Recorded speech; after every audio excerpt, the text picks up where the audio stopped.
What's going on, everybody? So I'm making this video again because I don't want it to be 30 minutes long of me rambling. But anyways, I hope y'all enjoyed the moose in the beginning. That's a pretty common thing here in Alaska. I mean, they just wander around town like it's nothing. But anyways, the reason I'm making this video is just to show some of my finished work. I know in some of my videos, I don't show the whole process, but that's all I want to do is just show some axes and hatchets that I've made, like this little hatchet. I make these sheaths too, which they're nothing special. They're just something that you can put it in and not cut yourself. And this was forged from an excavator track pin, and the handle is it's just a little hatchet, but the handle's a store-bought handle. I just buy them at a local hardware store here, and they're good. They're quality handles. They're not the cheap ones that you find at like Lowe's or Home Depot. Like, all the kerfs are cut really good. Some of them can be kind of messed up, but they're not the best. Obviously, I do want to start making my own handles because that's really the best route. But it's nice that I make the axes and hatchets that I make. If people were to break a handle, like, they can go to the hardware store and replace it. Like, the drift I have will fit for any store-bought handle. But anyways, here is another.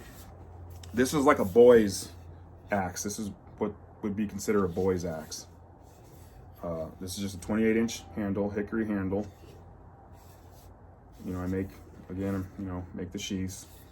This is forged from a 4140 conveyor shafting.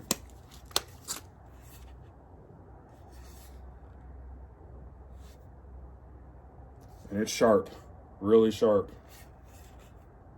I did order some hickory from Thrain Axe and Sawmill, I think it's what it's called, from out in Maryland. He sent me a bunch of hickory hammer blanks and some shorter hickory blanks to make like some shorter axe handles. This is a Grand Forks Brooks, small forest axe. So I figured I'm gonna start, carving some axe handles like this first, before I start getting into the larger ones. Just, I gotta practice. I've never made one by hand, so I do intend to make my own handles, which I will charge more for making a custom handle. But if they don't want that, then I'll obviously charge less for a store-bought handle. And these are, like I said, these are good handles. These aren't bad handles. But I am working too on making some felling axes. I want to make some like 3.5, 4 pound, high 4 pound, 4.5 pound heads.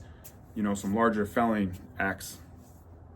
But I know the size of material I need to start with. In my last video of making an axe, I was kind of experimenting with some what size billet I needed to start with, and I learned from that what I need to do. So the next time I'll start with some more material, and I think I'll get the weight that I desired. But anyways, so here is the 204 layer Damascus blade I did, and I just put it on a curly maple handle. Try not to, so you can freaking see it, but yeah, I really like curly maple. That's like some of my favorite stuff. And I just dye it with some leather dye. And I use the pro dye, not the water-based stuff. I think it's the oil-based stuff is the pro dye. That's the stuff you want to use. The water-based doesn't work very well. It leaves streaks on leather, and then it doesn't, if you use dark brown, it'd be orange on this light of wood. It wouldn't turn like that dark brownish color, But, so that's that blade.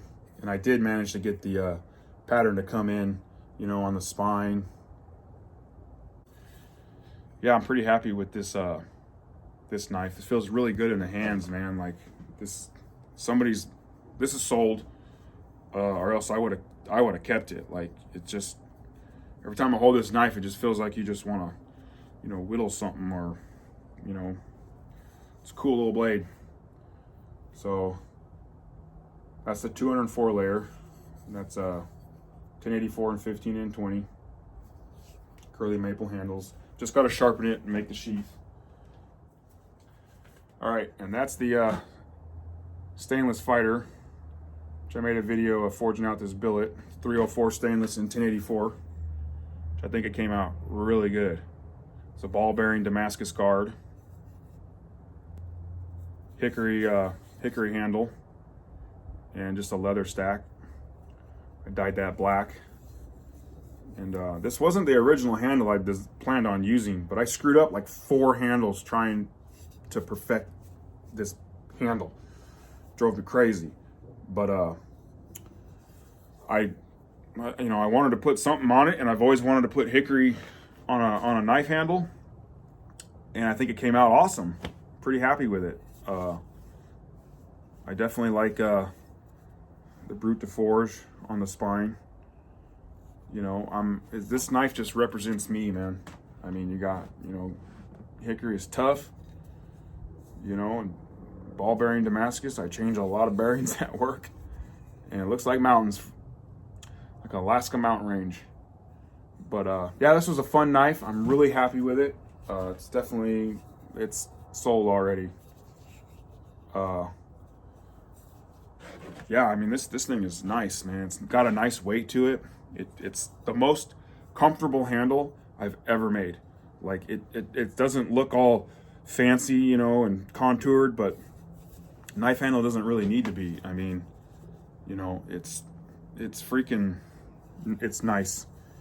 And yeah, I'm happy with that. So that's just some of the stuff that I've completed. So I do complete things. But there was also a really nice Skinner knife I did, which was I think I did some videos where I was forging out that Damascus, you know, but I can't remember. But it was 288 layers, and I put a brass guard on it, a leather stack, and then a moose antler handle, which I'll put a picture of it.